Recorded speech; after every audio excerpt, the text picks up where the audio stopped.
자유의 도시 뉴욕. 기회의 땅을 찾아 세계 각지에서 날아온 이들로 잠시도 쉬지 않고 북적대는 곳입니다.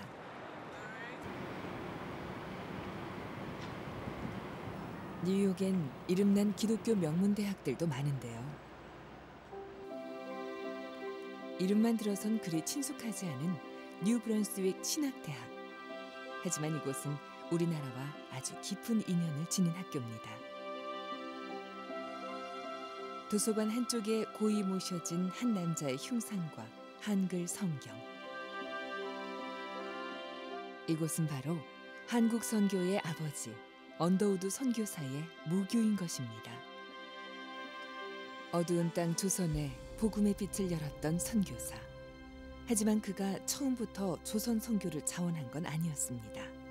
1845년부터 많은 우리 졸업생들을 아모이로 선교사를 파송을 했습니다. 오늘의 중국에. 허슨 테일러 같은 사람들이 영국에서 중국에 가서 선교의 열정을 한참 일으키고 또 인도에도 많이 파송이 됐었던 때니까 인도 이야기가 나왔을 것이고 아마 언더우드 선교사에게 그리 갈 거를 권하지 않았을까 생각이 듭니다. 중국이나 인도 선교를 권유받았던 언더우드 선교사가 어떻게 변방의 작고 위험한 나라 조선으로 발길을 돌렸을까요? So this is a letter that is written from Horace Underwood to the Board of Foreign Missions about Mijute. It's evidence of 언더우드 선교사의 서신에서 하나의 단서를 찾을 수 있습니다. to travel to Korea. 해외 선교에 관심을 가지면서 어떤 나라로 갈지 결정하지 못하고 있었는데 일본에 있는 회심한 한 조선인 귀족으로부터 선교사를 보내달라는 호소 편지를 받고 내 마음은 떨리고 흥분되었습니다. 그의 이름은 이수정입니다. 언더우드 선교사의 마음을 흔들어 놓았다는 조선인 귀족. 그는 누구일까? 그의 정체를 밝히기 위해 뉴저지 주립대학의 고문서실을 찾았습니다.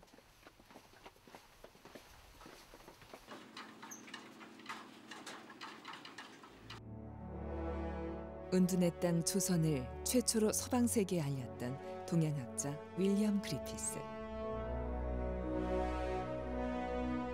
그의 저서에서 그 이름을 정확히 발견할 수 있습니다. 리주테라는 일본 이름을 지닌 조선인 이수정. 그는 어떤 사람인 걸까요?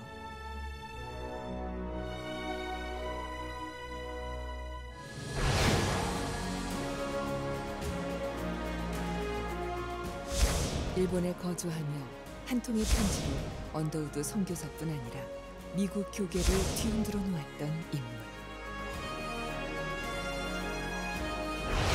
마치 수수께끼처럼 단 4년간의 행적만 남기고 역사 속에서 후련히 사라져버린 사람. 한국 기독교 선교의 개척자 이수정. 베일에 가려진 그의 이야기를 만나봅니다.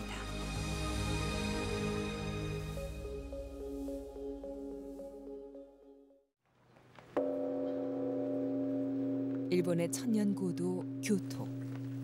발길 닿는 곳마다 옛 이야기로 가득한 이곳. 그 옛날 조선 통신사의 행렬이 지나갔던 길목이기도 합니다. 이곳에 위치한 유서 깊은 기독교 학교 도시샤 대학교는 일제강점기 때 시인 정지용과 윤동주가 유학했던 학교로 기독교적 진리의 가르침의 바탕을 두고 있는 곳입니다. 도시샤 대학은 이제 니즈마조라는 일본인이 일본 기독교인이 세운 대학인데요. 일본 기독교 대학들이 여러 개가 있습니다만은 특히 동시사 대학은 특별히 선교사들이 시작한 것이 아니고 일본 기독교인이 스스로 받아들인 복음을 가지고 구현한 구체적으로 시작한 그런 대학으로서의 의미가 또 큽니다. 우리보다 30년이나 앞서 문호를 개방하고 기독교를 받아들인 일본은 1880년대 이미 수많은 기독교 지도자들을 배출한 상태였는데 그중엔 도시샤 대학교의 설립자 니즈마조 그리고 그와 두터운 친분을 나눴던 쓰다센이란 학자도 있었습니다.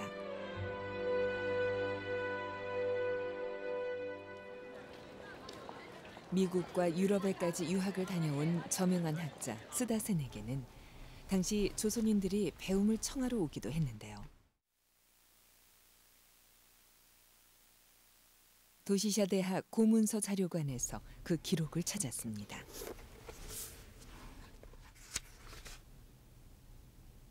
こちらにございますのが陸語雑誌の目録というものになります。がこの1880 일본의 오래된 기독교 잡지 7일 잡보는 1881년 스다센과 한 조선인의 만남에 대해 자세히 기록하고 있습니다.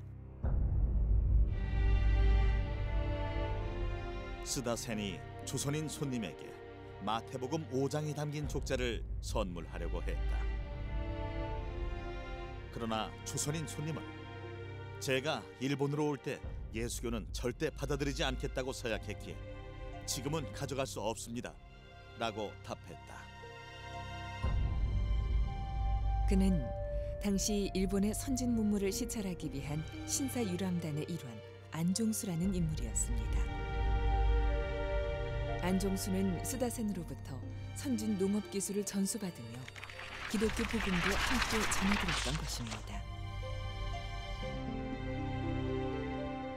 스다센은 한국에서 온 그러한 양반들에게, 한국의 손님들에게 농학도 전달해주고 농학도 가르치겠지만은 특히 그 당시에 스다센은 기독교인으로서 대단히 뜨거운 신앙을 갖고 있었던 감리교인이거든요. 그래서 스다센이 이제 안종수에게도 기독교를 소개했습니다. 그런데 안종수는 역시 당시 한국의 국법 상황을, 금교 상황을 확실히 알고 있었기 때문에 그것을 거부하고 받아들이지를 못했습니다. 일본 시찰을 마치고 돌아온 안종수에게 오랜 지인 한 명이 찾아옵니다. 자네, 일본은 잘 다녀왔는가? 그가 바로 이수정입니다. 일본의 선진 농업을 배우고 왔다던데 과연 그곳에 우리가 배울 만한 것이 있던가? 선진 농업이요. 물론 농업 관련 신기술이나 정책도 많이 보고 듣고 왔습니다만 그보다 놀라운 것을 알아왔소. 그게 무언가? 바로 예수교라는 것이요. 예수교? 아니 서학은 나라에서도 엄격히 금지하고 있는 거 아닌가? 그 말도 꺼내지 말게. 물론 저도 천주교도들처럼 목이 베이고 싶진 않습니다만 일본의 농학자 스다센 선생에게서 듣고 온 이야기가 아직까지 잊혀지지가 않습니다. 내 평생 그렇게 고상한 가르침은 처음이었습니다. 선생께서도 한번 그분을 만나보면 좋으련만. 당시는 천주교도들이 일족을 멸하는 박해를 당하고 조선 정부는 아편만큼이나 엄격히 기독교를 금하던 때였습니다. 허나 안종수의 말에 뜻모를 호기심이 생긴 이수정.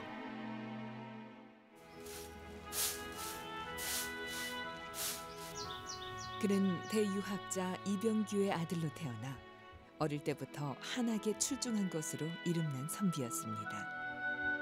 젊은 나이에 과거에 급제해 관직을 맡았고 조정의 역사를 기록하는 승정원에서 일했습니다.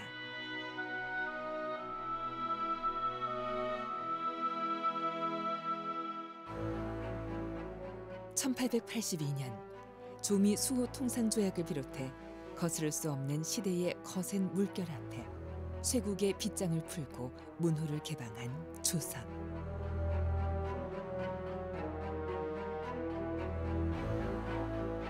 세상이 하루가 다르게 급변하는 가운데 국내 정세는 극도로 혼란스러웠습니다.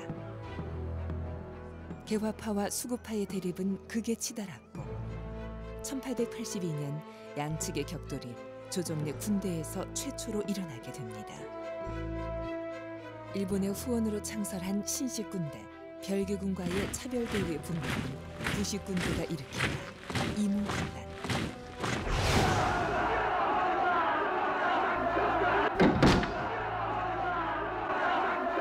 이때 분노는 특히 명성황후와 문씨 일가에게 향했는데요. 위기에 처한 왕비를 구출하기 위해 기지를 발휘하는 이수정. 명성황후를 지게에 태우고 거름더미로 위장해 무사히 궁 밖으로 탈출시킵니다. 이모군란이 진압되자 왕비의 생명을 구한 공로로 상을 받게 된 이수정. 그는 고종 황제에게 일본 유학을 요청합니다.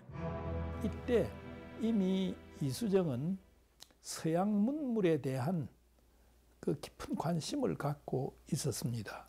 그는 친구 되는 안종수가 쓴 농정신편을 보고 자기도 한국의 농업 문제라든지 법률 문제라든지 여러 문화 개혁에 관한 관심이 있어서 자기도 일본에 가서 공부를 좀 했으면 좋겠다 하는 생각을 하게 됩니다. 1882년 9월 고종 황제로부터 일본행을 허락받고 드디어 요코하마에 발을 디딘 이수정. 근대화된 일본의 모습에 놀라는 것도 잠시. 그가 가장 먼저 찾은 곳이 있었습니다. 스다센 선생님, 조선에서 선생님에 대해 말씀을 많이 들었소이다. 저는 지금 일본에 도착하자마자 제일 처음으로 선생님을 만나러 온 것이오. 먼 길 오시느라 참 수고가 많으셨습니다. 지난번 일본에 방문했던 제 동료 안종수에게 많은 도움을 주셨더이다. 저 역시 선생님에게 고견을 듣고자 이렇게 찾아왔소. 저는 일본의 선진 농업 기술과 정책에 대해 배워보고 싶소. 농업도 중요하지만 그보다 훨씬 더 중요한 얘기를 전해드리고 싶습니다. 아, 그 이야기라면 이미 들었어. 공자의 가르침보다 더 밝은 빛이 있다고 하셨다지요. 그렇소. 공자의 가르침이 초롱불 같아서 방안만 비추는 빛이라면은 온 세상을 비추는 환한 빛이 있소이다. 바로 예수의 빛이지요. 온 세상을 비추는 빛이라. 평생 한학만을 공부해온 저로서는 잘 이해가 가지 않습니다. 오래전 백제 왕인 박사가 저희 일본에게 유교를 전해준 데 대해서는 감사히 생각하고 있어. 하지만 전 이제 그 보답으로 조선에 유교보다도 더 큰 가르침을 전해주고 싶소이다. 우리 일본이 이만큼 근대화될 수 있었던 힘은 바로 기독교에 있어. 조선의 선비 이수정에게 엄청난 충격을 가져다 준 말. 그것은 한학자 이수정이 평생 신봉해온 학문, 유교보다 더 큰 가르침이 있다는 말이었습니다.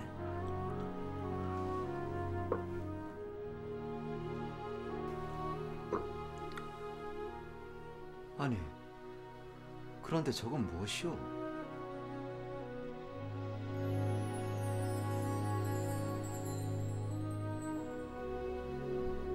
저런 내용은 한 번도 들어본 적이 없어. 마음이 가난한 자가 복이 있다. 스다센 선생님, 저게 바로 그 예수의 가르침이요?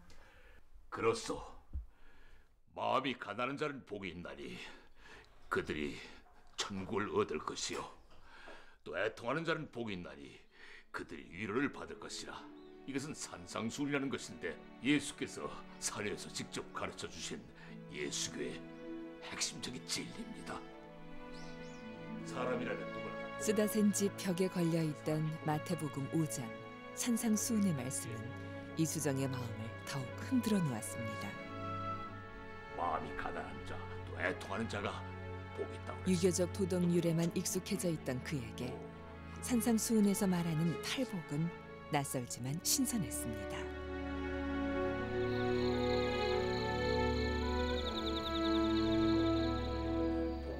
쓰다센과의 대화는 해가 지도록 이어졌고 외질고 공부하는 자는 자기 민족의 가난을 해결하고자 선진 농업 기술을 배우러 온 이수정에게 마음의 가난이 곧 복이라는 역설적인 진리는 그의 마음을 뜨겁게 달구어 놓았습니다. 쓰다센을 만나가지고 산상수훈이 벽에 걸려 있는 것을 보고 마음이 가난한 자는 복이 있고 천국이 그의 것임이라고 얘기를 한 것을 듣고 마음이 가난한 자가 어떻게 천국이 저의 것이라고 얘기를 할 수 있겠는가? 이거는 도대체 앞뒤가 안 맞는 얘기고, 그래서 그걸 아마 쯔다센에게 질문했을 것이고, 쯔다센의 그 답변은 인간의 그 가난함이 곧 불행하게만 해주는 것이 아니라 마음이 가난한 것을 충족시켜도 행복해질 수 있다고 하는 것. 배가 고픈 것은 불행한 일이지만은 그 육체적인 배고픔을 정신적으로 해결해 줌으로 인해서 오히려 충족감을 갖고 행복함을 누릴 수도 있다고 하는 또 다른 진리의 세계를 쯔다센을 통해서 이수정은 만난 거라고 생각이 듭니다. 이수정 선생, 이 내용에 대해서 더 깊이 알고 싶으시다면 이 책을 가지고 와서서 한번 읽어보시지요. 제가 지금까지 말씀드린 온 세상을 비추고 남을 그 빛의 진리가 바로 이 책 속에 있습니다. 바로 이 책이 그 빛이신 예수에 대해 기록한 책이요. 밤이 깊어지자 쯔다센으로부터 성경책을 건네받은 이수정. 당시로선 이 성경책을 받는다는 것조차 쉽지 않은 결단이었습니다. 그 안종수의 경우는 내가 이 기독교를 가지고 들어가면 죽을 수밖에 없다라는 표시로 이 목이 잘리는 표현을 했거든요. 그 쯔다센 앞에서. 이수정 자신도 이 기독교가 당시 한국에서 얼마나 엄중하게 금지하고 있는 종교라는 것을 알게 되는 것이죠. 그럼에도 불구하고 이수정이 기독교를 받아들였다는 것은 이수정 개인으로 보면은 신앙에 대한 감동이 뭐 아무것도 그것을 제약할 수 없을 정도의 엄청난 충격으로 이수정의 전인을 바꿀 수 있었던 그런 에너지로 왔다 갔다라고 좀 볼 수 있고요.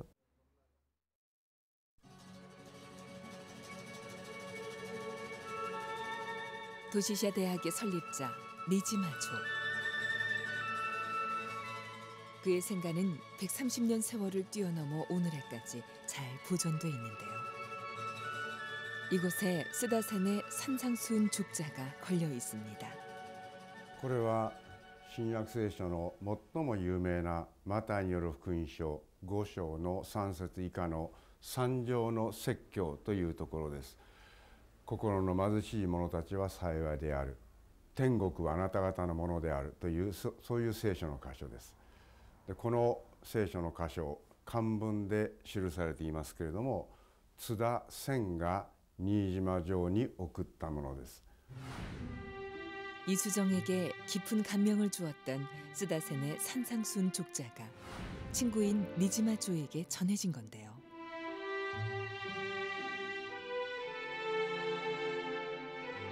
그뿐 아니라 니지마조가 가장 소중하게 여겨 집안 깊숙이 잘 모셔둔 한시 병풍이 있습니다. 수려한 필체를 자랑하는 이 한시는 바로 이수정의 신앙 고백문인데요. 현존하는 이수정의 유일한 친필 기록입니다. 조선의 고매한 선비 이수정이 쓴 한시는 어떤 내용일까요?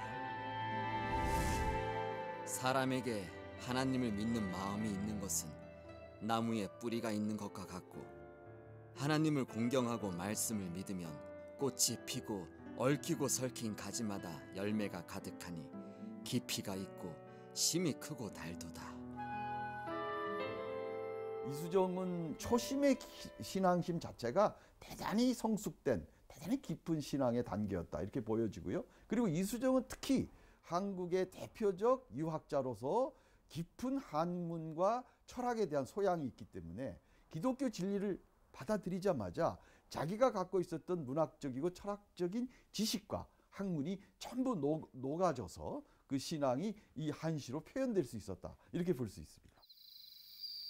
이수정이 이런 위대한 신앙 고백을 하기까지 그에겐 어떤 일이 있었던 것일까요? 일본에 와서 쯔다센에게 성경책을 받았던 바로 그날 밤, 이수정은 새로운 가르침을 알아가는 기쁨에 잠을 이루지 못했습니다. 그러던 중 깜빡 잠든 사이에 펼쳐진 신비한 꿈. 해변을 걷던 이수정은 키가 큰 남자와 작은 남자 두 사람을 만났습니다. 이보시오. 거기 그 손에 들고 있는 게 무엇이오? 이 책은 조선에 있는 모든 책들을 다 합한 것보다 소중한 아주 귀한 책, 바로 하나님의 말씀을 기록한 성경책입니다.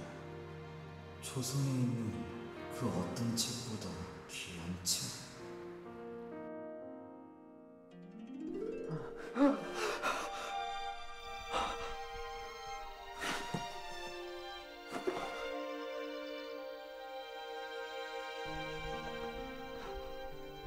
이건 분명 하늘의 캣이야.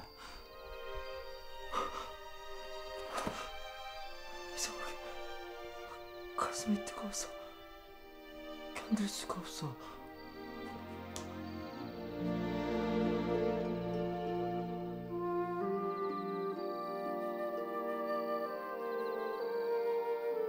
당시 일본에서 활동하던 헨리 루미스 선교사는 그 나라의 일을 이렇게 전하고 있습니다.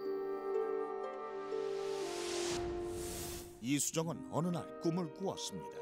키가 큰 사람과 작은 사람이 책으로 가득 찬 보따리를 가지고 있는 것을 보고 이수정은 그 책들이 무엇이냐고 물었습니다. 그들이 말하기를 이 책은 당신 나라를 위하여 그 어느 것보다 가장 중요한 책입니다 라고 대답했습니다. 다음 날 이수정은 다시 쓰다센을 찾아갔습니다. 아니 이 선생, 이른 아침 어쩐 일이시오? 자, 일단 앉으십시오.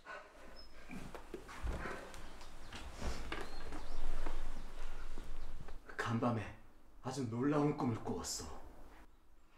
그 꿈의 내용이 너무 생생해서 잊혀지지가 않소이다. 어서 말씀을 해보시죠. 무슨 꿈을 꾸셨는지. 아주 특별한 꿈이었어.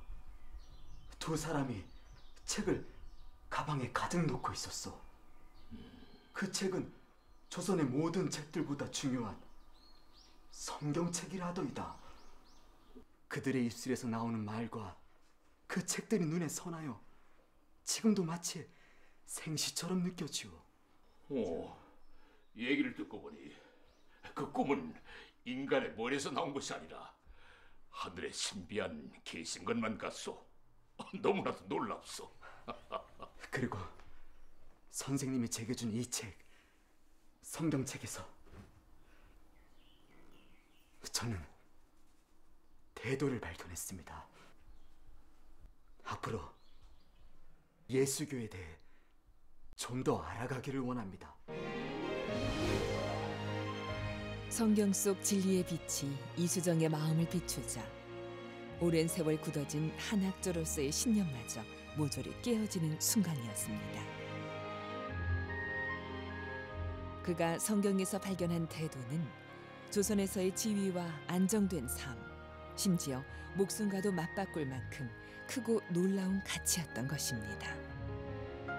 영혼이 거듭나는 인생에서 가장 특별한 순간을 맞이한 이수정. 이날의 일은 한국 기독교 역사에서도 놓칠 수 없는 중요한 사건이 됩니다. 말씀과의 첫 만남은 기독교와의 첫 만남이니까 또 그가 건네줬던 성경을 읽으면서 말씀과의 만남, 이건 자연스럽게 말씀의 저자인 성령께서 말씀을 읽는 사람들에게 역사하기 때문에 또 말씀은 듣고 읽을 때 이 믿음이 생기는 거니까 기독교 신앙의 첫 출발이었다고 보는 것은 자연스럽다고 여겼습니다. 그 후로 쓰다센 박사와 성탄 예배에 나가기도 하며 성경을 깊이 이해하기 시작한 이수정. 그리고 일본 목회자들과 교류하며 기독교의 진리에 대해 나누기 시작합니다. 쓰다센과의 그런 대화, 야스가와 목사와의 그 대화를 통해서 기독교가 유교와 어떻게 다르며 그 다음에 불교와 어떻게 다른가 하는 것을 분명히 깨닫게 됩니다. 내 힘으로는 구원을 얻을 수 없다. 이건 하나님의 은총에 의해서 예수 그리스도의 보혈로 인해서 구원을 받을 수 있다는 확신을 가지면서 기독교 진리에 점차 가까이 나아가게 되었던 것으로 보입니다. 경기도 용인에 자리한 총신대 신학대학원. 아이고, 안녕하십니까. 반갑습니다. 오랫동안 이수정에 대해 연구해온 역사신학자 박용규 교수. 최근 최초의 한글 번역 주기도문을 발견해 주목을 받기도 했는데요. 바로 이수정이 번역한 주기도문입니다. 1882년 박 교수는 10년 전 미국에서 이수정에 대해 연구하던 중 우연히 찾아낸 특별한 사진 한 장을 보여줍니다. 이수정이 세례받고 찍은 세례 기념. 이수정에 대한 사진으로는 제가 아는 한 최초의 사진이라고 여겨집니다.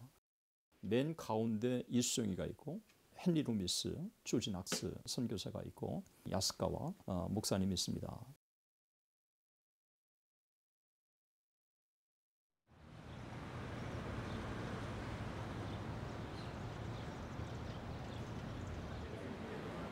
일본 도쿄의 중심가에 있는 시바 교회. 이 교회는 140년 전통의 로케츠초 교회에 그 뿌리를 두고 있는데요. 시간을 거슬러 올라 1883년 4월 29일 주일. 이수조先生, 本当にすごいです. 日本へ来てばかりなのにもう洗礼を受けられるなんて. 작년 가을 일본에 와서 스다센 박사님을 만나고 성경책을 받았습니다. 성경에 담긴 큰 뜻, 즉 대의를 알기에 제가 아직 많이 부족하지만 그래도 저 세례받기를 원합니다.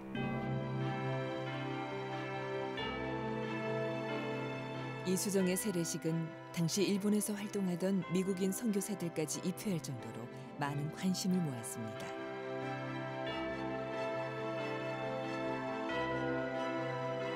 I too believe that God is opening up the doors of faith for the chosen.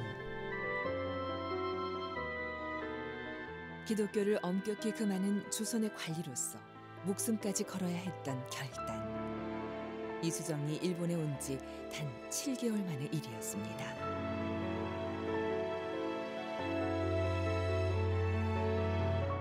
일본에서 조선인 최초의 세례교인 탄생. 이날의 기록은 사진과 함께 바다 건너 미국에까지 전해질 정도로 역사적인 사건이었습니다.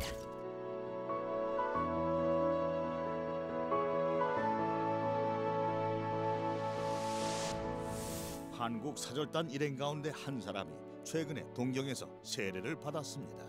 그의 이름은 리주테라고 합니다. 그는 성경을 공부해서 이제는 신자가 되었는데 그를 통해 복음이 은자의 나라로 들어가는 길이 열리기를 바라고 믿습니다.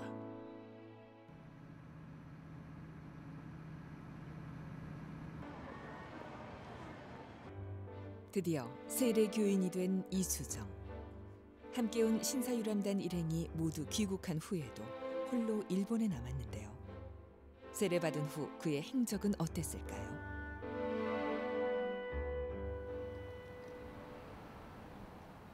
도쿄의 기독교 명문대학 메이지 가쿠인 대학을 찾았습니다.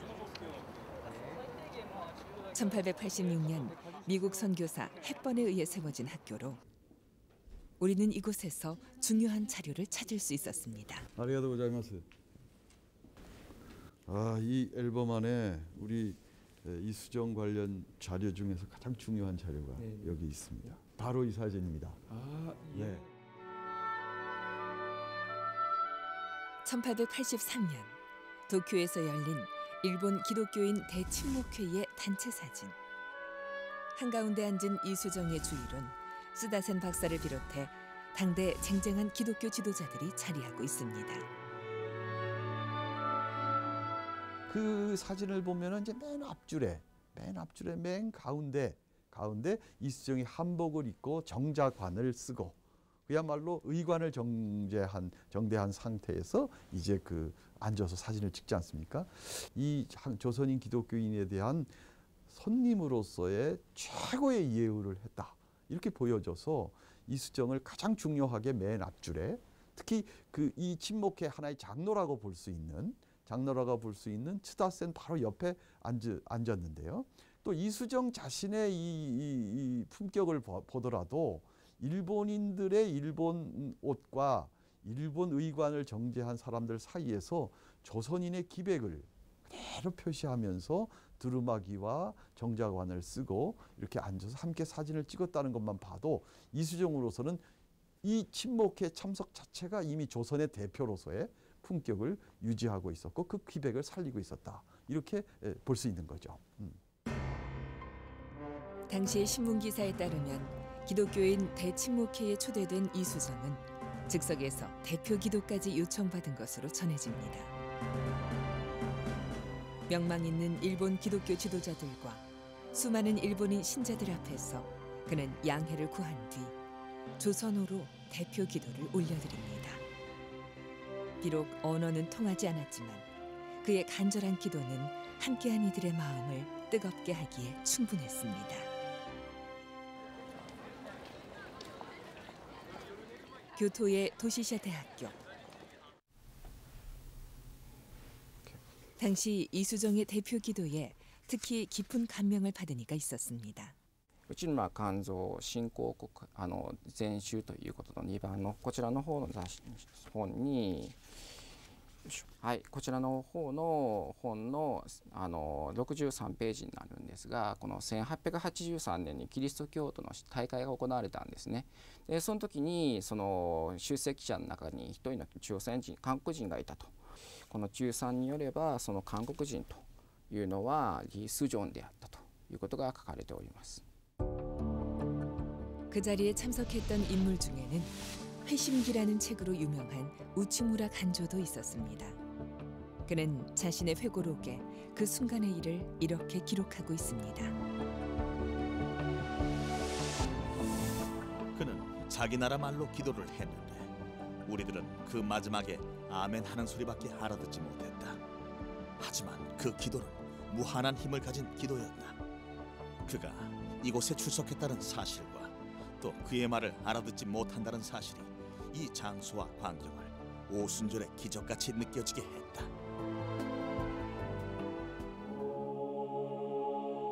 우치무라 간조는 기도 시간 내내 온 회중의 머리 위에 마치 태양빛이 비추고 있는 듯한 기적을 경험했다고 말합니다. 그 짧은 시간에 기독교를 받아들이고 세례를 받은 이수정이 공중기도를 한 거 아니겠습니까? 더구나 자기보다는 신앙적으로 상당히 오랫동안 어떤 경우는 10년, 20년 대선배 신앙인들 앞에서 초짜인 그야말로 초보 신앙인인 이수정이 담대하게 한국어로 기도할 수 있었다는 것은 이수정이 그 짧은 기간에 받아들인 기독교 신앙의 깊이 그리고 그의 담대한 성품, 한국 선비로서의 자존심 이런 것들을 우리가 함께 이수정 당시의 동중기도를 평가해 볼 수 있지 않겠나 이렇게 볼 수 있습니다.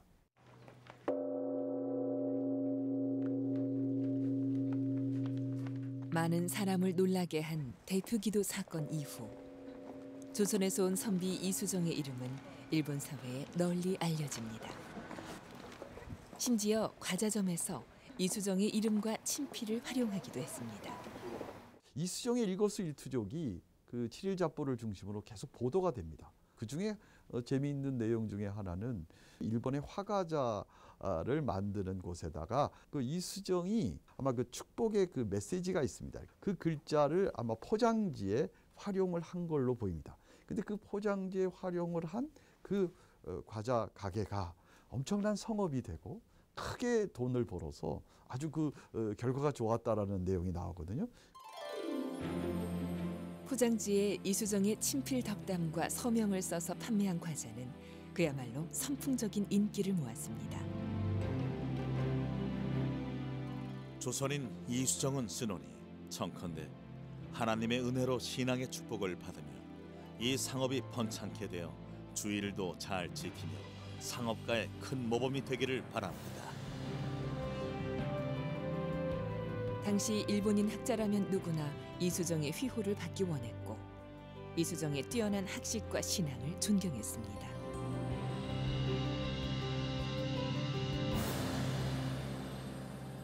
이수정의 신앙 고백, 그리고 이수정이 썼던 신앙 고백이 담겨진 액자, 이런 것들이 계속해서 일본에 보도가 됐고, 그리고 이 우치무라 간주의 저작 전집에 기품이 당당한 자로 우리 가운데 서 있었다라고 하는 것은 이수정에 대한 존경하는 마음이 없었다면 그런 기록을 찾을 수가 없어요.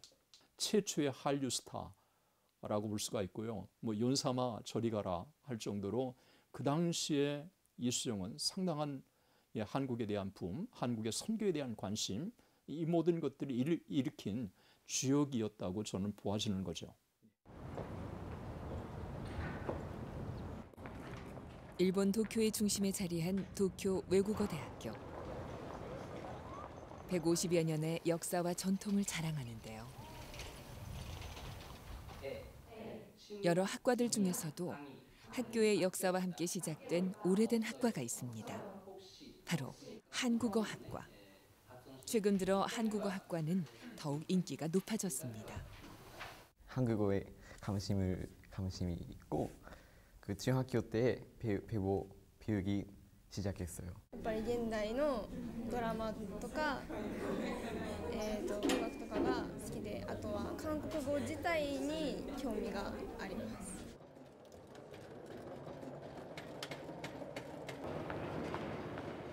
시간을 거슬러 올라가면 우리 민족의 문화에 대해 무지했던 일본인들에게 이곳에서 처음으로 조선어를 가르친 사람이 있습니다.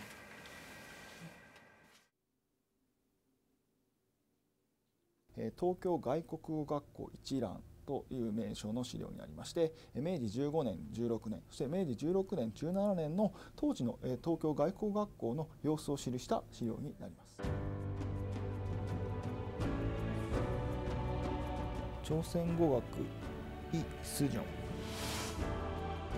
이수정이 1883년 도쿄 외국어 학교의 조선어학과 교수로 활동했다는 기록입니다. 그는 일본어로 된 조선어학 교재를 편찬하고 여러 저서를 번역하는 등 일본과 조선의 문화 교류에 두드러진 역할을 했습니다.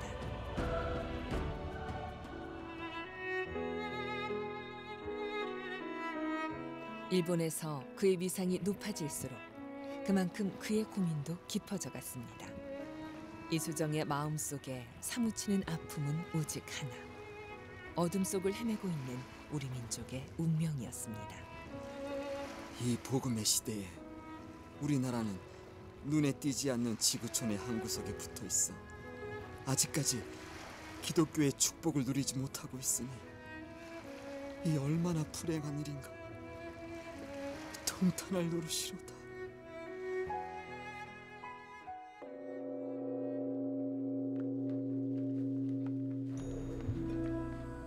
미국 성서공회의 일본 지부의 총무로 성경 출판과 반포 업무를 담당하던 헨리 루미스 선교사.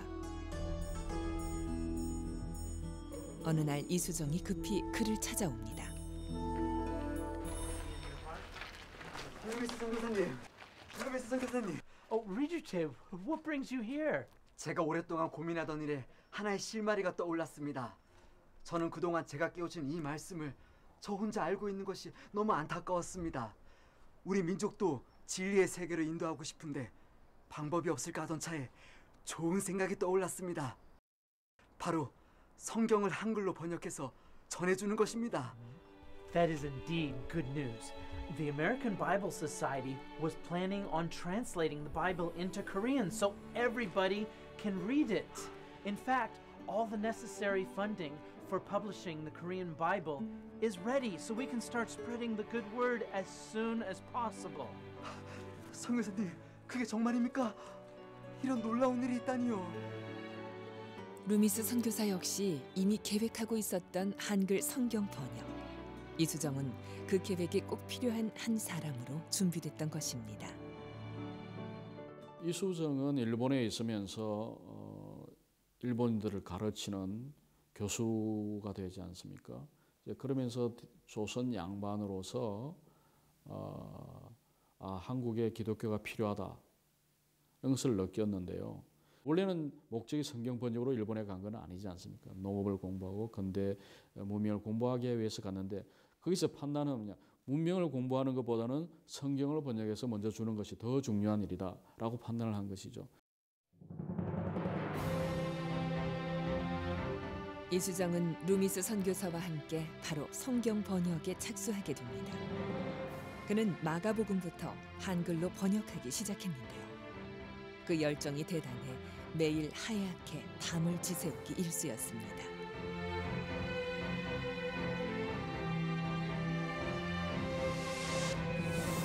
이 조선의 귀족을 만난 것은 저의 특권이며 우리가 바라던 바가 기대 이상으로 실현되었습니다. 불신자였던 그의 과거와 미래의 유용성을 고려할 때 근대 선교 역사에서 가장 괄목할 만한 사건입니다. 너무 좋아 믿어지지 않을 지경입니다. 그는 자신의 모든 시간과 정력을 성경 연구와 한한 성경 번역본 준비에 바치려고 합니다.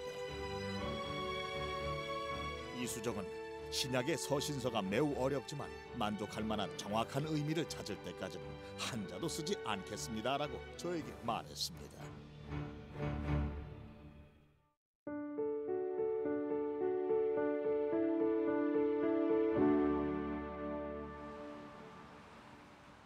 서울 서초구에 위치한 대한성서공회. 처음 우리말로 펴낸 성경.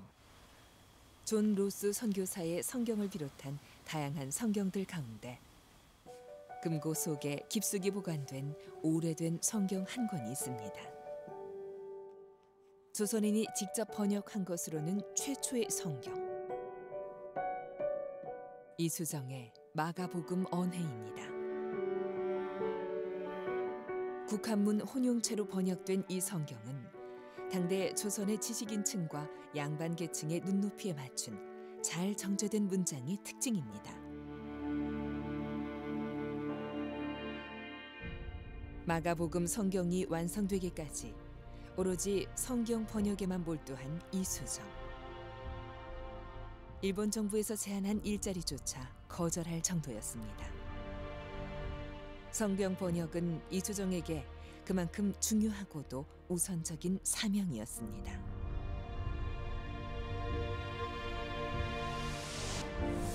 이수정은 지금까지 어떤 면에서도 우리를 실망시키지 않았으며 저는 그가 위대한 사역을 위해 하나님이 예비하신 인물이라고 기쁘게 말할 수 있습니다.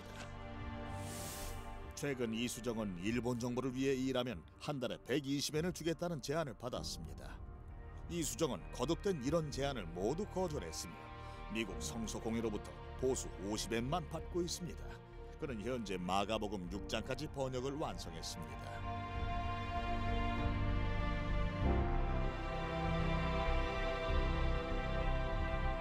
이렇게 성경 번역에만 매진하는 동안 살림살이는 나날이 궁핍해져갔고 이 소식은 조선에 있는 가족들에게까지 전해집니다.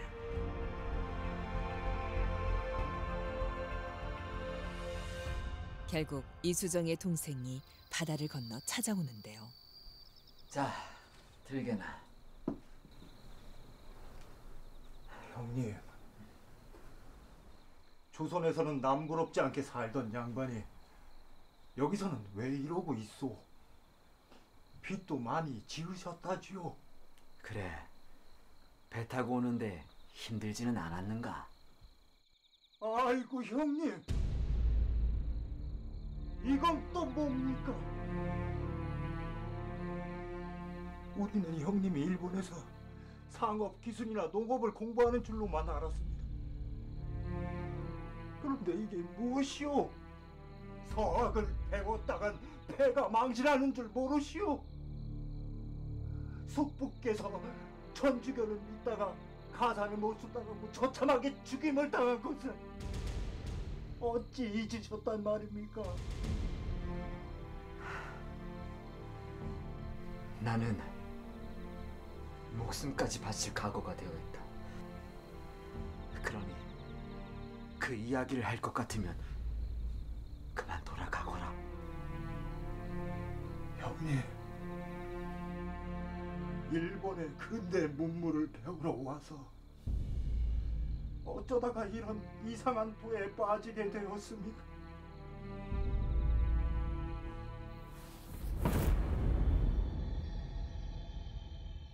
형님, 이 돈으로 빚을 다 갚고 이제 저와 같이 집으로 돌아가십시다. 하우야, 잘 듣거라. 나는 돈이 필요 없다. 그리고 지금 돌아갈 수도 없다. 아직 내가 해야 할 일이 있기 때문이다. 이 시대에 우리 민족에게 철도나 전신기계, 기성보다도 더 필요한 것이 있다면 그게 바로 이 성경이다.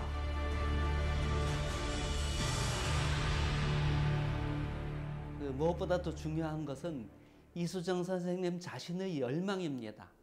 이수정 선생님은 기선이나 어떠한 발명품들보다 더 중요한 것을 자기가 발견했다, 이런 말을 했는데 그것이 성경이었습니다. 그리고 그 성경을 읽고서 알 수 없는 마음의 평화를 누리고 있었습니다. 이런 것들은 뭐라고 설명할 수가 없다. 그렇지만 믿는 사람만이 느낄 수 있는 그러한 새로운 평화를 내가 누리고 있다, 이런 말도 했습니다. 그런 것을 통해서 한국인들에게 성경을 꼭 전해야겠다 하는 열망이 대단히 강하게 이수정 선생님에게 있었습니다.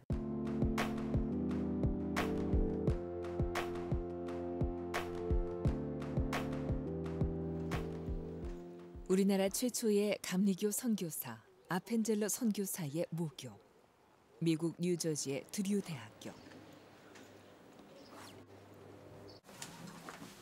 이곳에 이수정과 관련된 기록이 있다고 해서 찾아왔습니다. 드류 대학교 고문서 사료실. 저마다 오랜 이야기들을 품고 있는 해묵은 자료들 중에서 찾아낸 책 한 권. 1800년대 기독교 잡지입니다. 예수 그리스도의 종 나 이수정은 미국의 형제 자매들에게 주님의 이름으로 인사를 드립니다. 편지를 제가 볼 때 헨리 루미스를 통해서 보냈다고 여겨져요.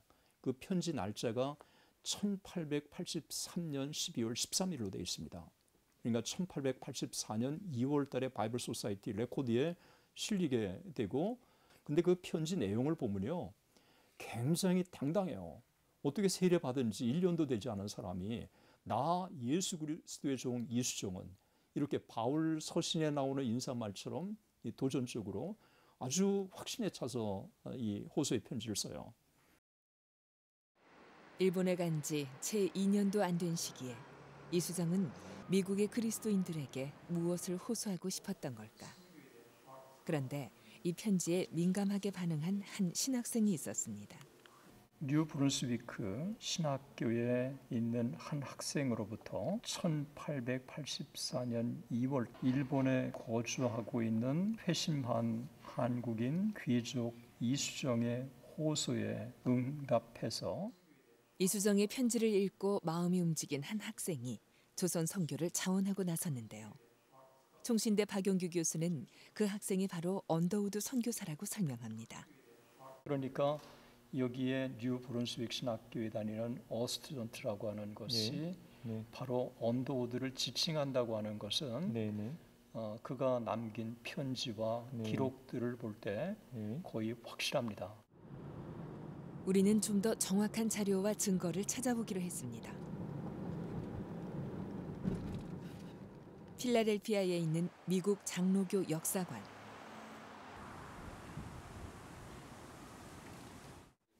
세계 각지로 파송된 선교사들의 숱한 기록을 품고 있는 세계 선교 역사의 보고입니다.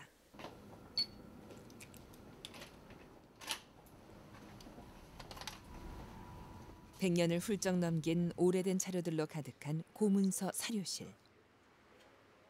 각 상자마다 한 선교사씩 모든 서신과 자료가 보관돼 있습니다. Okay, here's the Underwood box right here.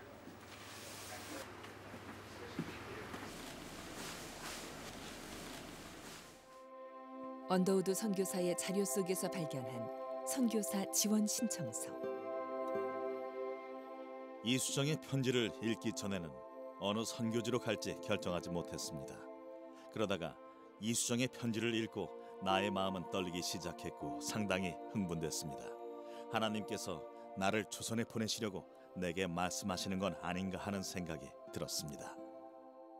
That by the end of January 1884, he is quite sure that he wants to go to Korea, that he's called to Korea.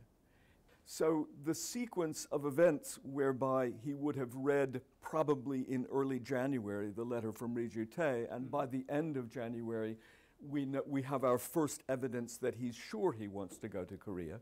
Sure, I mean that clearly suggests that the letter has some effect on him, and he says it does. 언더우드 선교사의 마음을 변방의 은둔국 조선으로 돌려놓았던 이수정의 편지. 그는 미국 그리스도인들에게 이렇게 호소했습니다. 우리의 조국에서 수많은 백성들이 아직 참 하나님의 길을 모르고 있으며 이방인으로 살고 있습니다. 귀국은 기독교 국가로 우리에게 잘 알려져 있습니다. 그러나 만일 여러분이 우리에게 복음을 전하지 않는다면 나는 다른 민족들이 선교사들을 보낼 것이라고 우려하는 바입니다. 비록 나는 별로 영향력이 없는 사람이지만 여러분들이 보내는 선교사들을 돕기 위해 최대한 노력하겠습니다. 이거는 바울이 꿈속에서 만난 드로아에서 꿈속에서 만난 마게도니아 사람의 호소와 똑같은 거예요. 건너오십시오. 우리에게 복음을 전해 주십시오. 이미 일본 선교 시작된 지 한 30년이 된 때거든요. 이분들이 일본을 어떻게 지금 바꿔나가고 있는지를 본 거예요. 학교하고 병원 세웠죠. 기술 교육을 시키죠. 사람들의 의식을 깨우치죠. 물론 그 밑바탕에는 이제 예수 그리스도의 복음이 있고요. 근달했을 때 미국 선교사들이 일본에 와서 하는 것과 똑같은 일을 조선에 와서도 할 수 있으리라고 생각한 거예요. 이수정의 호소 편지로 미국 교계에 조선 선교에 대한 관심이 집중되던 중 제1선교사인 맥클레이 선교사가 고종 황제를 만나 외국인 선교사의 입국을 허락받게 됩니다. 그리고 또 하나 중요한 것은 이수정과 깊은 관계를 맺었던 감리교 선교사의 한 사람인 맥클레이가 1884년에 서울에 가서 고종을 만나고 선교 방법론을 우선 조정하거든요. 그게 뭐냐 하면 우리는 기독교를 전파하지 않겠다. 우선 여기에 와서 학교와 병원을 세워서 활동을 하겠다.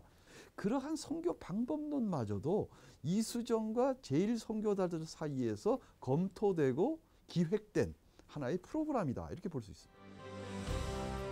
이렇게 복음의 문이 열리고 길이 잘 준비된 가운데 마침내 1885년 부활절 언더우드와 아펜젤러 선교사가 어둠의 땅 조선에 발을 딛게 됩니다. 당시 서양에서 조선에 들어오기 위해서 거쳐야 했던 곳 요코하마 항구.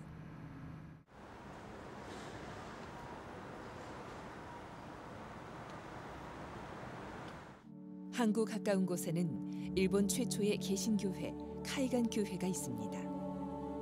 카이간은 해안이라는 뜻인데요. 미 북장로교 햇번 선교사에 의해 세워진 이 교회는 지리적인 특성상 많은 외국인들이 찾아와 예배를 드렸습니다.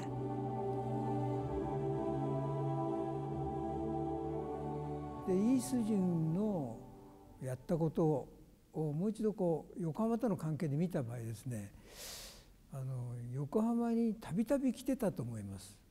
それはアメリカバイブルソサエティっていうのがこの42番の海岸教会の前にあったわけですけども、ルーミスさんによく会ってどういうふうに翻訳したらいいか、どこで出版したらいいかといろんな話が出てくると思うんですね。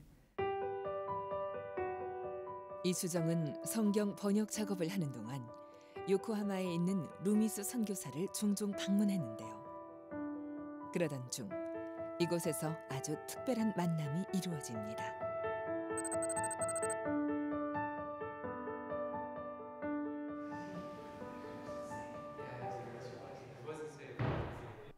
Rita Jane, I'm so glad you could join us. Yeah. I have the utmost pleasure of introducing you to everyone.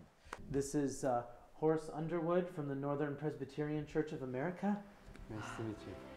한 달여의 긴 항해를 통해 태평양을 건너온 호러스 언더우드와 헨리 아펜젤러 선교사. These two wonderful gentlemen have come to work in Chosun.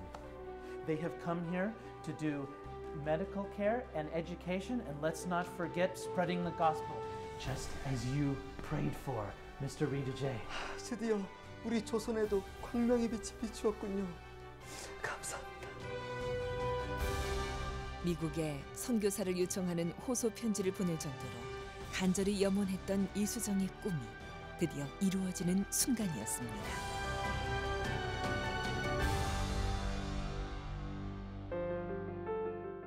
두 선교사들은 조선으로 입국하기 전 요코하마에서 2달 동안 머물며 이수정으로부터 조선어와 조선의 문화에 대해 배웠습니다.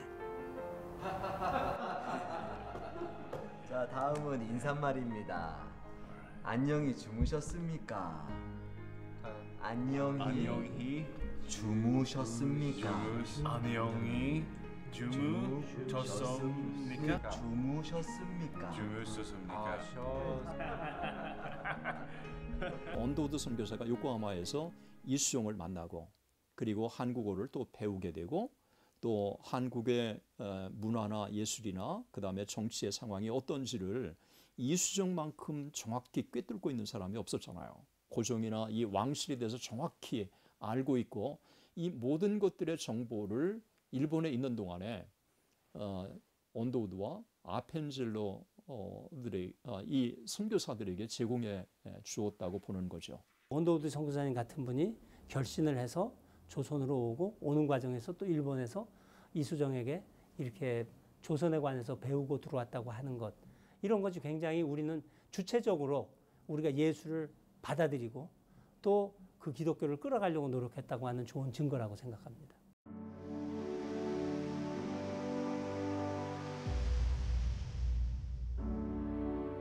마침내 언더우드와 아펜젤러 선교사가 조선을 향해 떠나는 날, 이수정의 마음은 어땠을까요? 두 선교사들은 선교지 조선으로 향하기 전 이수정이 번역한 한글 성경책을 갖고 떠나게 됩니다. 몸 건강하시오. 부디 꼭 조선에서의 소명을 이루시길 기도하겠습니다. Our hearts and prayers will always be with you, Mr. Rijite. And I will live my life in Chosun according to God's will. 감사합니다. 이수정이 처음 성경 말씀을 접하고 꾸었던 기이한 꿈. 그것은 3년 만에 이렇게 현실로 이루어졌습니다. 조선을 위해 가장 중요한 책이라고 했던 성경. 꿈속에서의 그 말대로 이수정의 인생은 오롯이 자기 민족에게 복음의 말씀, 성경을 전하는데 순전한 밑거름이 되었습니다. 첫 선교사가 한국으로 오게 하는 견인차 역할을 한 것도 대단한 일인데, 그들에게 직접 현지를 오리엔테이션하게 사전 지식을 충분히 가르쳐주고, 그리고 그들 손에 그 나라 말로 번역된 성경을 쥐어서 이거를 드리고 선교지로 떠나시오 했던 이수정의 역할이라는 것은 그야말로 언더우드와 아펜젤러라는 첫 선교사의 매니저 역할까지 하지 않았냐, 그들의 바탕자리 역할을 하지 않았냐, 이렇게 볼 때 이것은 뭐 세계 선교 역사상 거의 유일무이한 그러한 사건으로도 우리가 볼 수 있습니다. 선교사님들이 우리나라에 들어왔을 때 이분들이 이구동성으로 하는 말이, 사실 처음에는 한국은 그분들에게는 관심 밖이었어요. 그런데 그렇게 그 나라 말로 성경이 번역이 되고 또 개종자들이 생기고 그리고 선교사를 보내달라고 요청을 하고 또 막상 들어와 보니까 이미 세례를 받기로 준비된 사람이 있고, 우리는 씨를 뿌리러 간 줄 알았는데 이미 씨는 뿌려져 있더라. 그 대표적인 게 이제 이수정 선생이죠. 그렇게 해서 선교사님들이 자신의 의지로 자기의 결단으로 선교지를 가는 게 아니라 요청에 의해서 이미 하나님께서 다 준비해 놓으시고 그리고 선교사를 불러들이는 이런 형태의 선교가 한국에서 이루어졌다는 거죠.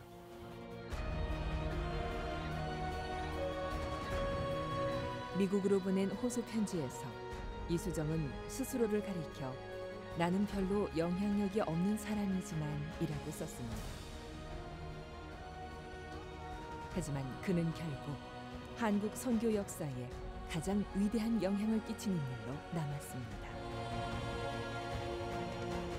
한국에 공식적으로 원도우드와 아펜젤러 그리고 다른 젊은 수많은 선교사들이 한국에 파송해 줄 수 있도록 한국 선교의 장을 여는데 결정적인 역할을 했던 주역이라고 생각합니다. 한국 선교의 선구자라고 하는 표현이 가장 적합할 거라고 여기십니다. 그가 일본에서 한 그 업적이 한 4년이거든요. 근데 그 4년이 짧은 업적이지만 정말 짧고 굵고 찬란한 업적을 남기는데 선교 역사에 초석을 놓은 분이다. 이수정은 한국 기독교의 요람, 한국 기독교 출발의 견인차, 한국 기독교를 탄생시킨 프로듀서였다. 그가 했던 하나하나의 실천들이 그대로 한국 기독교의 출발과 다 연관되어 있기 때문에 이수정은 한국 기독교의 출발점이다. 하나님의 사람이에요. 하나님의 계획 속에 본인은 몰라요. 의식하지도 못했어요. 예상하지도 못했어요. 그러나 그분의 계절과 성경 번역과 전도 활동과 선교 편지를 내는 이 모든 과정이 본인의 의식, 본인의 생각, 본인의 판단이라기보다 그가 일본에 건너가기 전부터 이미 준비해 놓으신 조선 민족을 구원하시겠다고 하는 하나님의 계획 속에서 움직여진 어떻게 보면 바둑돌 같은 존재죠. 그래서 하나님의 일을 한 사람이죠.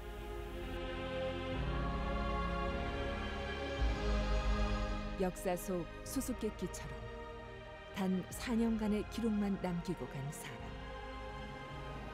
하지만 하나님의 섭리 속에 정확하게 쓰임받은 인생. 이수정의 짧은 생애는 말해줍니다. 그의 삶 자체가 130년 전부터 한반도를 향해 계획된 하나님의 사랑의 역사, 그 거대한 물결의 작은 시작점이었다.